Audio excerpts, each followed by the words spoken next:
Next question हम लोग discuss कर रहे हैं क्वेश्चन नंबर 3, ठीक है, एक्सरसाइज नंबर 4 का हमारा क्वेश्चन है। देखिए हमको एक फिगर दिया गया हुआ है बुक में, ठीक है, और हमसे बोला जा रहा है कि कुछ डेटा इसमें हम आपको बता रहे हैं और वो डेटा है IV 36 मीटर है। This is a figure, suppose this is a river, ठीक है। कंक्लूजन सुनिए इस फिगर का क्या है। ये एक बैंक रिवर का, ये दूसरा बैंक रिवर का, बीच में ये नदी ऐसे बह रही है, समझ आया। इसमें यहाँ पर हमने एक पॉइंट लिया R, इस बैंक में पॉइंट लिया I, ठीक है। तो ये हो गई नदी की चौड़ाई RI, this is the width of river, जो चीज हमको निकालनी है width, this is the width RI, ठीक है। उसके बाद यहाँ से हमने एक लाइन खींची जो कि इस बैंक को V पर काटती है, दिस इज V, और ये आगे चली गई, this is also a perpendicular line up to B। Figure दिख रहा है आपके बुक में, डायरेक्टली बनाया गया फिगर है, तो मैं इसको ज़्यादा इलाबोरेट नहीं कर रहा हूँ, डायरेक्ट हम लोग वैल्यू कोट करते हैं। वैल्यू देखिए कैसे कैसे दी हुई है ना। I से लेकर के V तक का डिस्टेंस कितना है 36, ये I से लेकर के V तक का डिस्टेंस कितना है 36 मीटर, ठीक है। जाहिर सी बात है this is the perpendicular, like this is the perpendicular. V से लेकर के E तक डिस्टेंस कितना है, ये है V ना, यहाँ V यहाँ E, ये वाला डिस्टेंस कितना, दिस इज 20 मीटर, ठीक। तीसरी चीज EB, E से लेके B तक का डिस्टेंस कितना है 15 metre, this is EB, so this distance is 15 metre, ठीक बात। और हमसे पूछा जा रहा है find the width of the river, ये हमारे फिगर के हिसाब से RI is the width of river, चौड़ाई नदी की, ये नदी की चौड़ाई हमको बतानी है, ठीक है। बहुत सिंपल सा क्वेश्चन है, इसमें ज़्यादा कोई कठिनाई नहीं आएगी आपको, समझ आया, फिगर समझ आया। This is the given figure, ठीक है। This two line which are parallel to each other are bank of the river, in between the two line this is a river which is flowing in any direction, otherwise this और this, हाँ। And the require measurement, now we have to find the width of the river, that is RI। Width of the river कौन represent कर रहा है, RI, ये हमको calculate करना है। अब इसको कैसे बनाएंगे, हम लोग सिमिलैरिटी का चैप्टर पढ़ रहे हैं, ठीक है। कोई भी करस्पॉन्डिंग साइड के रेशियो आपस में तभी बराबर होंगे जब दो ट्राइंगल क्या होंगे, सिमिलर। तो अगर हमको साइड को अपॉन में लिखना है, समझ रहे हैं ना, जब साइड्स के कैलकुलेशन होंगे तो एक साइड है ना ट्राइंगल का, ट्राइंगल दिख रहा है आपको, तो ट्राइंगल का एक साइड है, साइड के रेशियो जब हम लिखेंगे तब तो कैलकुलेशन हो पाएगा, समझ रहे हैं। और साइड के रेशियो तभी लिखे जा सकते हैं जब दो ट्राइंगल क्या हो जाएं, सिमिलर। तो सबसे पहले हमको ट्राइंगल सिमिलर बनाना है, अगर सिमिलर बन गया तो हम करस्पॉन्डिंग साइड के रेशियो ले लेंगे और उसमें कोई नोन होगा कोई अननोन होगा तो निकल जाएगा। इसमें कौन से दो ट्राइंगल आपको दिख रहे हैं, RIV, एक ट्राइंगल राइट एंगल ट्राइंगल, दूसरा BEV, ये भी राइट एंगल ट्राइंगल है। दोनों ट्राइंगल अगर सिमिलर हो गए तो क्या होगा, अगर दोनों ट्राइंगल सिमिलर हो गए तो इनके करस्पॉन्डिंग साइड का रेशियो हम लोग बराबर बना के लिख सकते हैं, सारे एंगल्स तो बराबर हो ही जाएंगे, करस्पॉन्डिंग के साइड्स हम लोग बराबर लिख लेंगे। अब देखिए यहां से ये परपेंडिकुलर है इस ट्राइंगल का, तो इसका करस्पॉन्डिंग कौन होगा, ये परपेंडिकुलर, ठीक है ना। ये बेस है इस ट्राइंगल का, तो इसका करस्पॉन्डिंग कौन होगा, ये बेस। ये हाइपोटेनियस है इस ट्राइंगल का, तो ये वाला हाइपोटेनियस इस ट्राइंगल का करस्पॉन्डिंग माना जाएगा। हम कुछ ना कुछ ले लेंगे, जैसे ये परपेंडिकुलर है, इसके नीचे कौन आएगा, अगर दोनों ट्राइंगल सिमिलर हो गए, इस ट्राइंगल का ये परपेंडिकुलर है RI, तो उसका परपेंडिकुलर कौन, ये, तो ये अपॉन 15 होगा, corresponding sides is equal to base upon base. तो ये तो नोन नोन हो गए, बेस बेस नोन, ये अननोन ये नोन, तो एक ही अननोन क्वांटिटी बचेगी ना, निकल जाएगी।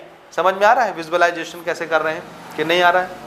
तो सबसे पहले ये लगाने के लिए दोनों ट्राइंगल क्या होने हैं, तो पहले हम इसको सिमिलर प्रूव करेंगे, ठीक। तो चलिए पहले दोनों ट्राइंगल के नाम लिखते हैं और इसको सिमिलर बनाते हैं। In triangle RIV and triangle BEV, सबसे पहले एक एंगल इसमें I, एक एंगल उसमें E, दोनों क्या हैं, RIV में एंगल I 90 का है और BEV में एंगल E 90 का है, ईच 90 डिग्री, ठीक है। दूसरी चीज, एक एंगल इस ट्राइंगल में एंगल V, एक एंगल इस ट्राइंगल में एंगल V, दोनों एंगल क्या होंगे? वर्टिकली अपोजिट एंगल से बराबर हो जाएंगे। सो मैं डायरेक्ट शॉर्टकट लिख रहा हूँ, पूरा पूरा नाम नहीं लिख रहा ना। Angle V is equal to angle V। इधर वाला डेटा किसके लिए है? RIV ट्राइंगल के लिए। उधर वाला डेटा किसके लिए? BV। तो समझ में आ रहा है ना कौन सा V किस ट्राइंगल का है? This is vertically opposite angles. ठीक है, दो एंगल की सिमिलैरिटी मिली, दो एंगल हो गया ना, दोनों ट्राइंगल में दो दो करस्पॉन्डिंग एंगल हमने बराबर बना लिए, तो दोनों ट्राइंगल क्या हो गए? RIV is similar to triangle BEV। और क्राइटेरिया क्या यूज किया हमने? Angle angle criteria. अब दोनों ट्राइंगल अगर सिमिलर हो गए, दोनों ट्राइंगल सिमिलर हो गए तो क्या होगा? इनके करस्पॉन्डिंग साइड का रेशियो बराबर हो जाएगा। ठीक है, तो ले लेते हैं करस्पॉन्डिंग साइड, ये हमको चाहिए तो इसको लिख लेते हैं। RI अपॉन पहले ट्राइंगल का परपेंडिकुलर लिया तो दूसरे ट्राइंगल का भी परपेंडिकुलर लेंगे BE। दूसरा, पहले ट्राइंगल का बेस ले रहा हूं मैं IV, तो अगले ट्राइंगल का भी क्या लेंगे? ये EV। और किसी चीज की जरूरत है क्या? इसका ना डायमेंशन दिया है ना इसका डायमेंशन दिया है, इसकी जरूरत भी नहीं है हमको, तो लिखो मत लिखो कोई फर्क नहीं पड़ता। हमारा टारगेट तो ये ना है निकालने के लिए। आप चाहो तो बेशक उसको लिख सकते हो तीसरी क्वांटिटी बना के, that is RV upon BV। इनका रेशियो भी इन्हीं के जैसे आएगा। समझ में आ रहा है? क्योंकि दोनों ट्राइंगल सिमिलर हैं तो सभी करस्पॉन्डिंग साइड्स के रेशियो बराबर हो जाएंगे। ठीक है, हमको क्या निकालना है? RI ना। So this is RI upon BE कितना दिया हुआ है? BE 15 मीटर, इसको हमने लिख दिया 15। IV कितना दिया हुआ है? I से लेके V 36। और कौन है? EV 20। ठीक है, RI यहीं से आ जाएगा, अगली चीज लिखने की जरूरत ही नहीं हमको। ठीक है, कितना आएगा कैलकुलेट करिए। RI इज इक्वल टू, ये 15 इधर मल्टीप्लाई हो जाएगा, 36 मल्टीप्लाइड बाय 15 डिवाइडेड बाय 20। 5 3 जा, 5 4 जा, दिस इज 4 9 जा, 9 3 जा, 27 metre. This is the width of river. River की चौड़ाई कितनी हो गई? 27 मीटर। समझ आया? बाय द सिमिलर ट्राइंगल्स, हमने सिमिलर ट्राइंगल्स का क्राइटेरिया लगाया और उससे करस्पॉन्डिंग साइड्स के रेशियो लिए बराबर में, उससे ये कैलकुलेशन आ गया कि नदी की चौड़ाई 27 मीटर होगी। समझ आ रही है? ठीक है, एक बार देख लीजिए आप लोग इसको, जहाँ नहीं समझ में आता है उसको पूछ लीजिए। ठीक है, नेक्स्ट क्वेश्चन देखिए, क्वेश्चन नंबर 4। हमारा क्वेश्चन है, if the areas of two similar triangles, it is already declared the two triangles are similars. If the areas of two similar triangles are equal to each other, then prove that the triangles are congruent. समझ आया question? अगर दो similar triangle हों और दोनों similar triangle के area बराबर हों, तो ये प्रूव करके दिखाइए कि दोनों ट्राइंगल आपस में क्या होंगे? कॉन्ग्रुएंट होंगे। समझ आया कि नहीं आया? तो गिवन में क्या चीज है? मान लो दो ट्राइंगल हम ले रहे हैं, एक ट्राइंगल ABC, एक ट्राइंगल PQR, दोनों कैसे हैं? सिमिलर। तो गिवन में मान लीजिए दो ट्राइंगल ले रहे हैं ना, triangle ABC similar to triangle PQR, this is our given condition. समझ आ रहा है? और हमको क्या प्रूव करना है? दोनों ट्राइंगल क्या हैं? समझ आ रहा है? एरिया इक्वल दिया हुआ है। अगली चीज और क्या दी हुई है? Area of triangle ABC is equal to area of triangle PQR। एक तो दोनों ट्राइंगल सिमिलर क्वेश्चन बोल रहा है, दूसरी चीज क्वेश्चन क्या बोलता है? दोनों ट्राइंगल का एरिया कैसा है? बराबर। तो हमको क्या प्रूव करना है? बोलिए। Triangle ABC congruent to triangle PQR। ये निशानी समझ आई कॉन्ग्रुएंट की? ये सिमिलर की निशानी, ये कॉन्ग्रुएंट की निशानी। समझ आ रहा है? दो सिमिलर ट्राइंगल जिनका एरिया भी बराबर है, तो प्रूव करिए कि क्या होंगे? कॉन्ग्रुएंट होंगे। ये हमको प्रूव करना है। समझ आया? ठीक है ना? तो थ्योरम लंबा चौड़ा लिखने की जरूरत नहीं है, ऐसे ही समझ आ जाएगा। ठीक है, suppose this is A triangle ABC and this is A triangle PQR।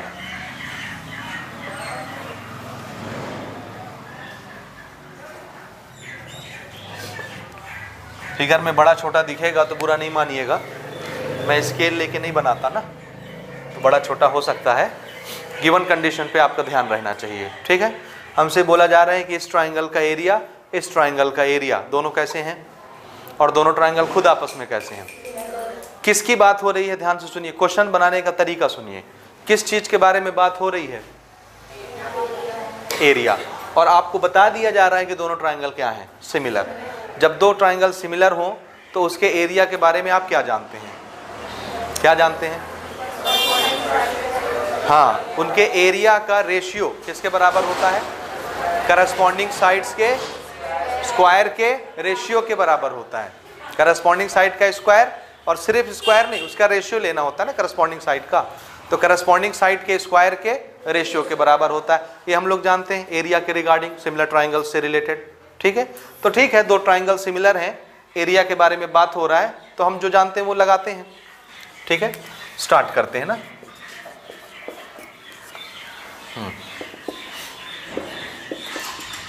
We know that for similar triangle, ठीक है, क्या जानते हैं हम लोग कि दोनों ट्राइंगल के एरिया का रेशियो किसके बराबर होता है, इनके करस्पॉन्डिंग साइड के स्क्वायर के रेशियो के बराबर। Who is the corresponding side of AB, PQ। तो ऊपर मैंने ABC ट्राइंगल लिया है तो पहले मैं इसके साइड लिखूंगा, नीचे मैंने PQR लिया है तो नीचे मैं PQR के लिखूंगा। आप सीक्वेंस को बदल भी सकते हैं ना, आपके हाथ में है। AB इसका करस्पॉन्डिंग कौन, PQ, A इसका स्क्वायर। आप चाहे अलग अलग स्क्वायर लगाइए या दोनों का एक कॉमन स्क्वायर लगाइए, ठीक है, both has the same meaning. अगली साइड अगर मैं BC लिखूं तो करस्पॉन्डिंग साइड ये हो जाएगा BC अपॉन QR। अगली साइड AC अपॉन PR, ये स्क्वायर, ठीक है। ये हम लोग जानते हैं फॉर सिमिलर ट्राइंगल्स। इसका हमने थ्योरम भी प्रूव कर रखा है, थ्योरम नंबर 7, आई थिंक 7 था ना, ठीक है, ये हो गया। Now what is the initial condition, area of the two triangle is equal. So in place of ABC what we return, area of triangle PQR, और in place of triangle PQR area what we return. हाँ, तो किसी एक की जगह एक को replace कर सकते हैं, दोनों बराबर एरिया के हैं ना, तो दोनों कट गए, कट के कितने बचे, ये दोनों कैंसिल हो गए, कैंसिल होके 1 बचा, इसके आगे ये पूरी क्वांटिटी ऐसी बची। अब हम उसमें से एक उठा लेते हैं, सिर्फ ये सब बराबर है ना, कोई एक लिख लिए, ये समझ आया। अब ये स्क्वायर अगर इधर आएगा तो 1 का रूट कितना होता है, 1। So 1 is equal to AB upon PQ। तो AB किसके बराबर हो गया, PQ के। और आपकी मर्जी, आप AB अपॉन PQ नहीं लेना चाहते, ये ले लेते, तो ये भी इक्वल टू 1 होता, तो ये आपस में बराबर हो जाते कि नहीं। इसी तरह ऐसे ये लेते तो भी ये इक्वल टू 1 होता, और ये आपस में बराबर हो जाते कि नहीं, हो जाते, ठीक है। सिमिलरली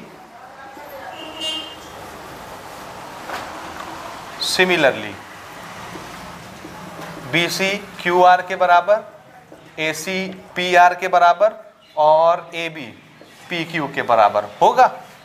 समझ आ रहा है कि नहीं, ये चीज समझ आया। अरे भाई, ये इक्वल टू 1 ये आ गया, ये इक्वल टू 1 तो ये आ जाएगा, ये इक्वल टू 1 तो ये आ जाएगा। समझ रहे कि नहीं समझ रहे। और ये किसकी निशानी होती है, ये BC QR क्या है, करस्पॉन्डिंग साइड, AC PR क्या है, करस्पॉन्डिंग साइड, AB PQ कौन है, करस्पॉन्डिंग साइड, और सबके बीच में क्या लगा हुआ है, तो करस्पॉन्डिंग साइड्स भी इक्वल होते हैं किसमें, कॉन्करेंट ट्राइंगल में। अदरवाइज सिमिलर होते तो क्या होता, रेशियो बस बराबर होता। यहाँ तो करस्पॉन्डिंग साइड बराबर हो गए ना, तो ये सिर्फ सिमिलर नहीं है, साथ में और क्या है, कॉन्करेंट है, तो प्रूव हो गया। देखिए, उन्होंने ऑलरेडी डिक्लेयर किया है कि दोनों ट्राइंगल क्या हैं, सिमिलर हैं, तो पहले से सभी करस्पॉन्डिंग एंगल्स कैसे हो गए हैं, बराबर। और अभी हमने देखा करस्पॉन्डिंग साइड्स भी बराबर हैं, तो सिमिलर के साथ साथ ये फिगर और क्या हो गए, कन्गरेंट हो गए। यही निशानी होती है ना कन्गरेंट की, सभी करस्पॉन्डिंग एंगल बराबर और सभी करस्पॉन्डिंग साइड्स भी बराबर, सिमिलैरिटी में रेशियो होता है, ठीक है। इसलिए therefore triangle ABC is congruent to triangle PQR, ठीक है। This is proved. बोलो ये क्वेश्चन समझ आया आपको? नहीं आया? एक मिनट, ठीक है, ये नोट करिए। क्वेश्चन नंबर 5 हमारा क्वेश्चन है, prove that the ratio of the area of two similar triangles. Again दोनों ट्राइंगल कैसे होंगे? सिमिलर ट्राइंगल है, और फिर से किसकी बात हो रही है? एरिया की। Prove that the ratio of the area of two similar triangle is equal to होना चाहिए the square of the ratio of their corresponding medians. आया, हमने शायद बेसिक में ये बात की थी कि मीडियन से रिलेटेड एक क्वेश्चन आगे आएगा, और वो आ गया, ठीक है। सपोज क्वेश्चन ध्यान से पढ़िए, देखिएगा ना, ये दो ट्राइंगल हैं और क्वेश्चन पहले से क्या बोल रहा है कि दोनों ट्राइंगल क्या हैं? हाँ बोलिए जोर से। हमने इसका नाम रख दिया ABC, इसका नाम रख दिया PQR। Both triangles are similar to each other. Given बनाइए, triangle ABC similar to triangle PQR, है ना। पहले से बोला जा रहा है कि दो ट्राइंगल क्या हैं? सिमिलर, और हमको ये बोला जा रहा है कि आप इन दोनों ट्राइंगल के एरिया का रेशियो किसके बराबर दिखाइए? मीडियन के स्क्वायर के रेशियो के बराबर दिखाइए, प्रूव करके। मीडियन इसमें है नहीं, मीडियन हमको बनाना है, लेकिन मीडियन की प्रॉपर्टी मैंने आपको पहले बताई है। याद रखिए, ज्योमेट्री के क्वेश्चन में जो शब्द आता है उस शब्द की प्रॉपर्टी आपसे बननी चाहिए, तब तो आप आगे डील कर सकते हैं। समझ आ रहा है? पर्टिकुलर शब्द की डेफिनेशन के साथ साथ उसकी प्रॉपर्टी आपको आनी चाहिए, इतना नॉलेज होना चाहिए आपके पास, ठीक है। तब फिर आप आगे क्वेश्चन बना सकते हैं बहुत इजीली। इसमें सिर्फ गिवन कंडीशन यही है कि दोनों ट्राइंगल क्या हैं? आपस में सिमिलर है। और हमको क्या प्रूव करने बोला है? देखिए ना लिखने का तरीका।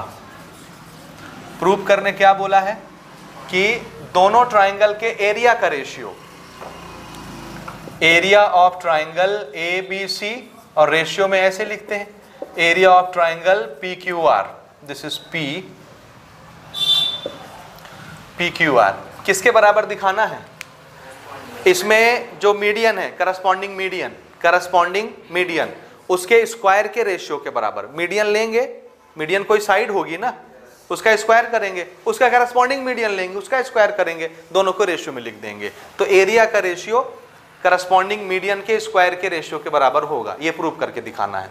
और ये प्रूव आपसे बन जाएगा क्योंकि अभी अभी आपने थ्योरम नंबर 7 का प्रूफ सीखा है। Theorem number 7, area of the two, ratio of area of two triangle is equal to क्या था? Square, ratio of square of corresponding sides के बराबर हमने प्रूव किया है ऑलरेडी। तो ठीक है, उसको प्रूव करते समय हमने मीडियन बनाया था कि नहीं बनाया था, और मीडियन वाला ट्राइंगल भी इन्वॉल्व किया था।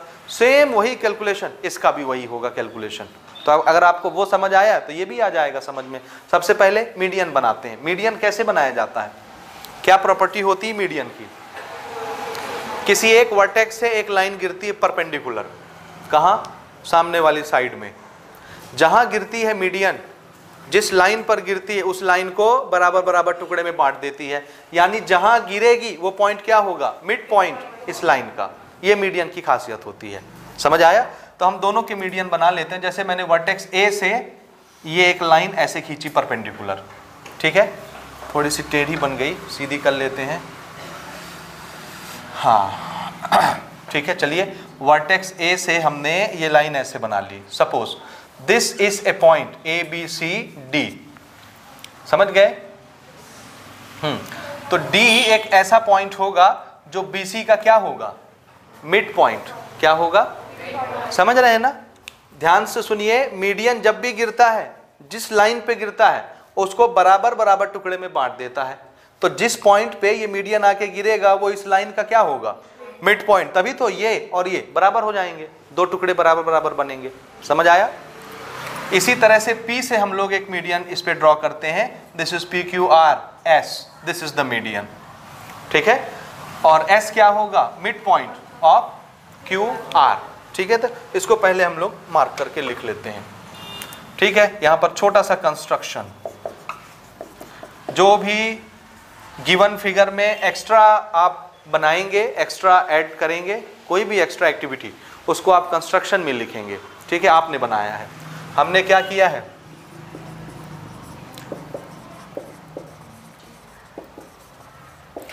Draw two medians AD and PS in triangle ABC and triangle PQR. ठीक है, such that D and S are midpoints of BC and QR respectively.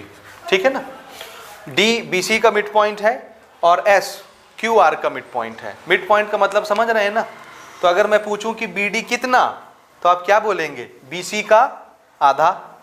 भाई ये बराबर ये, तो ये कितना, BC का हाफ, ये कितना, BC का हाफ, ये कितना, QR का हाफ, ये कितना, QR का हाफ। जरूरत पड़ेगी लिख लेंगे। यहां तक समझ आया आपको कि नहीं आया? आया ना। अब सुनिए, हमको गिवन में क्या दिया हुआ था, दोनों ट्राइंगल क्या है, सिमिलर ना। आप प्रूफ करना स्टार्ट करते हैं। देखिए देखिए, since it is given triangle ABC is similar to triangle PQR, this is given. अगर गिवन है तो इससे आप क्या डाटा निकाल सकते हैं, बोलिए। सभी करस्पॉन्डिंग एंगल इक्वल होंगे, यानी एंगल A एंगल P के बराबर, एंगल B एंगल Q के बराबर, एंगल C एंगल R के बराबर होंगे कि नहीं होंगे ना। तो उसको हम यहाँ लिख लेते हैं ना 1 और 2 मार्क करके। एंगल A किसके बराबर, P के, एंगल B किसके बराबर, एंगल Q के, और एंगल C किसके बराबर, एंगल R के। दूसरी चीज आप क्या निकाल सकते हैं इससे, करस्पॉन्डिंग साइड्स का रेशियो बराबर। सो AB अपॉन PQ किसके बराबर, BC अपॉन QR, ये किसके बराबर, AC अपॉन PR। ये समझ आया? ये आपने कहां से निकाला, दोनों ट्राइंगल सिमिलर हैं वहां से निकाला। ठीक है, यहां तक समझ गए। अच्छा, हमको क्या प्रूव करना है, हम जानते हैं कि एरिया का रेशियो हमको मीडियन के स्क्वायर के रेशियो के बराबर ये प्रूव करके लाना था। मीडियन किसको बनाया हमने, तो दिस इज AD का स्क्वायर अपॉन PS का स्क्वायर, यही करस्पॉन्डिंग मीडियन है हमारे डायग्राम के हिसाब से। तो हमको ये चीज प्रूव करके लानी है। हम क्या जानते हैं कि दो सिमिलर ट्राइंगल के एरिया का रेशियो किसके बराबर होता है, उसको भी नोट करते हैं ना। दूसरी चीज, क्योंकि ट्राइंगल सिमिलर है तो एरिया वाला थ्योरम हमको क्या बताता है, also area of triangle ABC upon area of triangle PQR, ये क्या बताता है कि ये AB अपॉन PQ के स्क्वायर के बराबर, BC अपॉन QR के स्क्वायर के बराबर, और AC अपॉन PR के स्क्वायर के बराबर है। ये हम जानते हैं, ऑलरेडी जान रहे हैं ना। सिमिलर, ये भी डाटा, ये भी डाटा, ये भी डाटा, इससे निकला सिर्फ दो ट्राइंगल सिमिलर है, सिमिलर से रिलेटेड ये सब हम जानते हैं, इसलिए सब हमने कोट कर लिया। ठीक है, बोलो यहां तक समझ आया आपको या नहीं आया अच्छे से? इसमें कोई डाउट तो नहीं है। ये सिर्फ क्या किया हमने, सिमिलर ट्राइंगल की जो जो प्रॉपर्टी हमको आती थी वो हमने लिख लिया है सिर्फ, और कुछ नहीं किया। ठीक है ना। अब हम लोग आते हैं काम में। अब हमको प्रूव ये करना है कि दोनों ट्राइंगल के एरिया का रेशियो मीडियन के स्क्वायर के रेशियो के बराबर आ जाए। लेकिन यहाँ पर कोई मीडियन नहीं है, ये क्या है, ट्राइंगल के करस्पॉन्डिंग साइड्स हैं, मेन ट्राइंगल के मेन करस्पॉन्डिंग साइड्स हैं। अगर मैं किसी भी एक साइड को मीडियन के बराबर बना दूं तो मैं उस साइड की जगह क्या लिख सकता हूं, मीडियन, ये चीज लिख सकता हूं। समझ रहे हैं ना। तो हमारा टारगेट सिर्फ क्या है, किसी भी एक करस्पॉन्डिंग साइड की जगह क्या ले आना, करस्पॉन्डिंग मीडियन ले आना। समझ रहे हैं। तो इस पार तो एरिया का रेशियो लिखा ही है, इस पार कौन आ जाएगा, मीडियन के स्क्वायर का रेशियो आ जाएगा, प्रूव हो जाएगा। यही तो प्रूव करना है। समझ रहे हैं। तो हम ना मीडियन को किसके बराबर बनाएं, किसी करस्पॉन्डिंग साइड के बराबर बना के ले आए। यहाँ रख देंगे उसकी जगह, तो area equal to median, prove हो जाएगा। समझ आ रहा है? अब वो ट्राइंगल खोजिए जिसमें मीडियन आता हो और कोई ना कोई साइड आती हुई यहाँ जो लिखी हुई है। कौन सा ट्राइंगल? इधर देखो, ऐसा ट्राइंगल चुनिए जिसमें क्या आता हो, बोलिए बोलिए, ये ADPS आता हो और इसमें से कोई एक साइड आती हो, एक एक दो दो जो भी आ रहे हैं। खोजिए कौन से दो ट्राइंगल दिख रहे हैं आपको, दोनों फिगर में एक एक ट्राइंगल, ADB, ठीक है। एक ट्राइंगल ये ले लेते हैं छोटा वाला, दूसरा PSQ, तो इसमें आपको AD मिल जाएगा, इसमें आपको PS मिल जाएगा, है कि नहीं? मिल जाएगा कि नहीं? अब बताओ AD अपॉन PS कब बनेगा? ये एक ट्राइंगल, ये दूसरा ट्राइंगल, कब बनेगा AD अपॉन PS? ये करस्पॉन्डिंग साइड का रेशियो कब लगता है? जब दोनों ट्राइंगल क्या होते हैं? तो पहले सिमिलर बनाइए, ये खुद ही रेशियो में आ जाएंगे। समझ आया? तो हमारा टारगेट क्या, दोनों ट्राइंगल को क्या बनाना, सिमिलर, ताकि क्या हो जाए, करस्पॉन्डिंग साइड का रेशियो बने और करस्पॉन्डिंग साइड के बहाने AD अपॉन PS बने, और जरूर उसके सामने कोई ना कोई और करस्पॉन्डिंग साइड होगा जो इसमें से किसी न किसी से मैच कर जाएगा, तो उसकी जगह पर हम इसको उठा के रख देंगे AD अपॉन PS को। समझ रहे हैं? और ये चीज प्रूव हो जाएगी। आ रहा है टारगेट समझ में? तो हम लोग कौन से ट्राइंगल देख रहे हैं? Triangle ADB and triangle PSQ, ठीक है। देखो तो it is already declare angle B किसके बराबर है? Angle Q। क्यों? दोनों ट्राइंगल बड़े बड़े क्या हैं? सिमिलर, तो ये सब करस्पॉन्डिंग साइड है B और Q, तो एक एंगल तो हमको ऐसे ही दिख गया। एंगल B किसके बराबर? Angle Q। एंगल B इस ट्राइंगल का, एंगल Q इस ट्राइंगल का, क्योंकि इस ट्राइंगल को मैंने पहले लिखा है, इस ट्राइंगल को बाद में लिखा है, तो उसी हिसाब से एंगल भी लिखेंगे, ठीक है। और ये कहां से पता चला? गिवन से, गिवन में ही लिखा था कि ट्राइंगल सिमिलर है, ठीक है। दूसरा और कुछ खोज सकते हैं क्या? कौन सा? एंगल D और एंगल S। क्यों? 90 डिग्री, मीडियन जब भी गिरेगा 90 डिग्री बनाएगा, ठीक है। And this is also this, so angle D is equal to angle S, each 90 degree. तो दोनों ट्राइंगल एंगल सिमिलैरिटी मिली, तो दोनों ट्राइंगल क्या हो गए? Similar. Therefore triangle ADB similar to triangle PSQ by angle similarity, ठीक है। अब अगर दोनों ट्राइंगल सिमिलर हो गए तो हम क्या एडवांटेज ले सकते हैं? इनके करस्पॉन्डिंग साइड का रेशियो बराबर लिख सकते हैं कि नहीं? सिमिलर हो गए ना। अब बोलो तो करस्पॉन्डिंग साइड इस ट्राइंगल का AB, तो इस ट्राइंगल का इनका रेशियो AB अपॉन PQ। दूसरा corresponding side AD upon PS। तीसरा corresponding side BD upon QS, ठीक है, ठीक है। रीजन क्या? CPST समझ आता है क्या? Corresponding parts in similar triangle, उसके हिसाब से ये हो गया। अब देखो हमको क्या लाना था, हमारे पास AB अपॉन PQ था, AB अपॉन PQ के सामने कौन बराबर बन के खड़ा है? तो AB अपॉन PQ की जगह क्या लिख सकते हैं आप? AD अपॉन PS और बाहर स्क्वायर, तो AD स्क्वायर PS स्क्वायर हो गया, और इस पार कौन है? तो हो तो गया प्रूव। नहीं समझे? नहीं आया समझ में? समझ गया? आपकी मर्जी, अच्छा नहीं लग रहा है तो इसको देखो ना। ये कौन है BD, ये कौन है QS? BD कौन है, किसका आधा? हाफ ऑफ BC, तो BD को आप क्या लिख सकते हैं? Half of BC।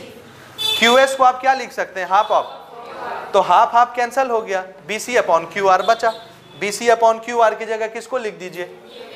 किसी को भी लिख लीजिए, कहीं से भी, क्या फर्क पड़ता है? बोलिए, समझ आ रहा है? आ रहा है? तो अब ना मैं इसको इक्वेशन दे रहा हूं, इक्वेशन नंबर 1, और इसको दे रहा हूं equation number 2, from 1 and 2। Direct लिखें हम लोग AB अपॉन PQ की जगह किसको लिख रहे हैं? AD अपॉन PS को, समझ आ रहा है? Therefore area of triangle ABC upon area of triangle PQR, this is equal to AB upon PQ की जगह this is AD upon PS और इसका स्क्वायर। एक स्टेप और लिखना है तो लिख लो, अलग अलग करना है तो अदरवाइज दिस इज प्रूव्ड। यही तो लाना था, मीडियन के स्क्वायर के रेशियो के बराबर आ गया एरिया का रेशियो, समझ आ रहा है? This is proved. बोलिए समझ आया? ये बना लेंगे आप खुद से, ठीक है, बिल्कुल इजी है। अगर आपको थ्योरम का डेरिवेशन जान रहे हैं तो ये सब ऐसे ही बाएं हाथ के खेल हैं।